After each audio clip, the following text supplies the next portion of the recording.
অভিনেত্রীদের লড়াই এটা নয়, এটা হচ্ছে মোদিজির ভোট। প্রধানমন্ত্রী মোদিজি, তৃতীয়বারের জন্য মোদিজি প্রধানমন্ত্রী হবে।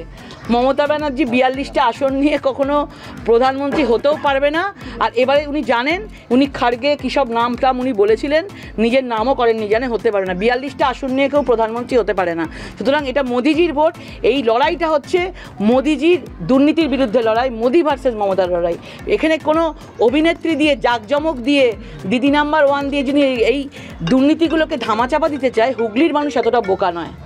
দিদি নাম্বার 1 আপনারা টিভির পর্দায় দেখেন, কিন্তু অ্যাকচুয়ালি দিদি নাম্বার হচ্ছে সেই সন্দেশখালীর মহিলারা। সন্দেশখালীর মহিলারা হচ্ছে দিদি নাম্বার 1, তারা রয়েছে, ওরাই আসল দিদি নাম্বার 1। মানুষকে বিভ্রান্ত করছে, এটা হয়েছে সত্যিটাকে চাপা দেওয়ার জন্য চলছে। এটাকে আমরা মনে করি মোদিজিকে জেতাতে হবে। মোদিজির লড়াইয়ে আমরা সবাই সৈনিক এসেছি, এবং এই দুর্নীতির বিরুদ্ধে লড়াই। মমতা ব্যানার্জি মহিলা মুখ্যমন্ত্রী হয়ে মহিলাদের সবচেয়ে বেশি অত্যাচার হয়েছে, মহিলাদের ওপর সবচেয়ে বেশি আঘাত হয়েছে। এই লড়াই সেই লড়াই। টিভির পর্দায় দুজনকে দেখা গেছে, এবার ভোট ময়দানে দুজন, কি বলবেন ব্যক্তিগত হিসাবে? না ঠিক আছে, আসতে তো পারেই, সবাই ওয়েলকাম। এটা ডেমোক্রেটিক দেশ রয়েছে আমাদের কাছে।